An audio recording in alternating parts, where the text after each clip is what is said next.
producer responsibility organizations, they now have a very important role in the 2016 rules, and that's the expansion of the whole canvas of the stakeholders.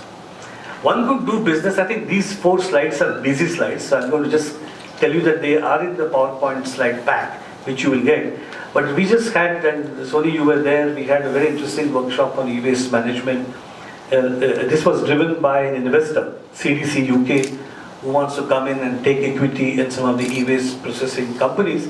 And we discussed different type of business models here. And these business models are just illustrative. When we looked at 4 of them, which is working more with the bulk consumers, the first one.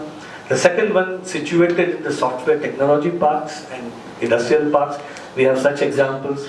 And when we talk about these kinds of units, they resemble the common environmental infrastructure. All of us are familiar with common effluent treatment plants, such example, which resulted from central loan scheme.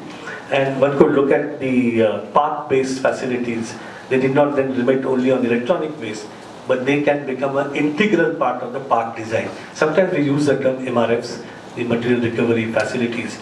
And you bid it out and then get somebody with a joint venture to recycle and the collection doesn't become an issue because you're right there where the waste is getting generated. This is a case where you run the business with the help of PRO, and that's a business model which I think will be clearer when Deepali makes a presentation. And the 4th model is, which is what Mr. Soni is trying to do, working closely with the National Skill Development Corporation and then trying to impart skills to the informal sector, formalizing them in that process and ensuring them livelihoods and giving jobs, at the same time addressing issues of health and safety. So this is a bit which is in some sense catalytic. You have a business model but is well lubricated, I would say, some sense by imparting training and addressing the social sector, which is another interesting concept where many impact funds are keen to invest. So they don't want to have a return of 30%, 35%, they're looking at 15-20%, but they are interested in social good. And that's where you can attract such investors if you have such a model. Few references I've listed at the end, and that when you get the slides you might like to take a look. So I'm going to stop at this point. I think I've already located 20 minutes, but taking that advantage of the first speaker, and then I don't want to compromise further on your times, Satish, and have you now come, of course, and you'll be introduced, right? So thank you very much. I think we have a session for questions and answers, so I'll be very happy to take questions at that point of time. Thank you. The next speaker that we have, Mr. Satish Sinha, who is an Associate Director at Toxics Link, is going to make a presentation on the extended producer responsibility at the Indian corporates. Mr. Sinha is an Associate Director at Toxics Link, a leading environmental group working on issues of waste and chemicals. He has been responsible for several researches and campaigns on environmental toxicity issues and has contributed extensively to finalization of some of the new waste rules. He has authored several reports and publications on e-waste and mercury. He has been actively engaged in the global negotiations on mercury, the Minamata Convention, as a member of the UNEP advisory group on mercury. May I now invite Mr. Sinha to kindly give us a presentation. Good morning, everyone, and first of all, thank you to organizers. Absolutely wonderful to be here during thick of monsoon, because in Delhi we get very little rain. Thankfully this year it's been raining a little bit more than previous years, so enjoying the rain a little more here.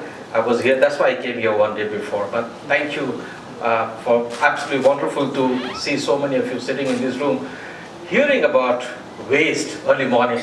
So you must be driven by some energy or some this thing to be listening to many of us talking about waste. I don't know, I think I must thank Dr. Modak for actually sending out this invitation to me to come here and share some of my experiences of having worked on many of these waste issues. And I think e-waste happens to be one of it. where we have been very extensively and actively involved. Just a word about my organization. This is Toxics Link. We are based in Delhi, and we were established in 1998. We work on two important issues. That was what was said, waste and chemicals. And that's where my involvement in chemicals is on mercury.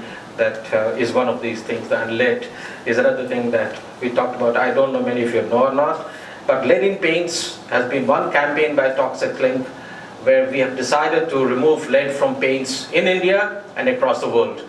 And for your information, most of the paints that you get today in the market is lead-free.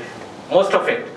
We started working on lead in paints in 2007, and we have achieved this. Now the government of India is coming up with a mandatory standard for lead in paints. It's already notified. We're just working out the details on trying to finish this. So a little about, I think Dr. Modak talked about the role of electronic waste journey. I just touch upon some of these things, but what my organization has contributed to it, and why did we bring in these concepts or these principles in electronic waste management. I think in India, the whole thing started by this report of Toxics Link in 2003.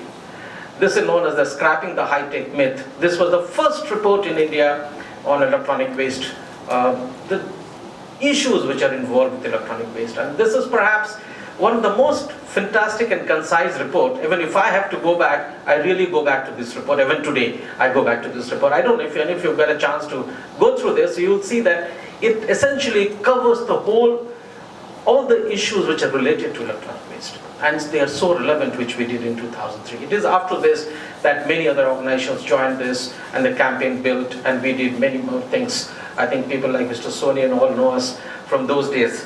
When I started getting calls sitting in my office about what are the business opportunities, what can be done, that started in 2006, 2007, but that is how it happened. So we've done various reports. We pushed the government of India, which was very reluctant to come up with a separate law. They said hazardous waste rules is good enough, and why can't we manage this under the hazardous waste rules? We had to really fight it very hard, and the industry was reluctant to come on board. I don't know if any of the electronics industry members are here. They were absolutely reluctant to come on board on discussing e-waste. They said, we don't create waste, we sell products. And that is where my discussion with many of these companies started. So I remember those first few years of my campaign on this issue. But then slowly things turned around, people changed, and we were able to come up with this regulation in 2011. We almost, as Toxics Link and Greenpeace and MATE, we almost drafted this regulation, went to the ministry and said, here is a regulation, it's ready-made, can you please go ahead and put it out? But very interesting for the ministry, let me share this with you, that the ministry said, well, if the industry is ready, MATE is Manufacturer Association of Information Technology, he said, if the industry is ready, if the NGO is ready and if the government is willing, then why shouldn't we have a law? And that is how we had a regulation on electronic waste management in 2011. So that is a little bit of history. I just want to say that then we waited for this implementation of these rules. We found that there was a huge amount of problem in implementation. Things were not moving. Some of these concepts of EPR that we brought into these rules, these are absolutely revolutionary in many forms and in many ways to bring in this concept in waste management.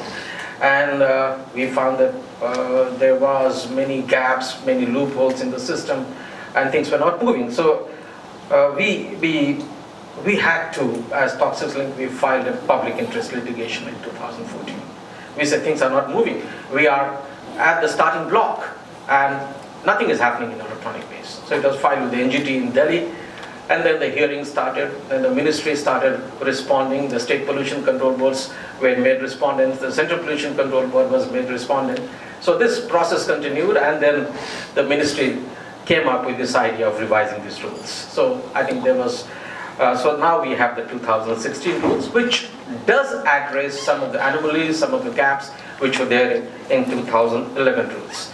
Hopefully, we are still struggling with trying to finalize the 2016 rules. So, you can put it down in a piece of paper, but when it comes to implementation, there are serious challenges in this. And the challenge for us is, how do we bridge some of these gaps? How do we create drivers in the rules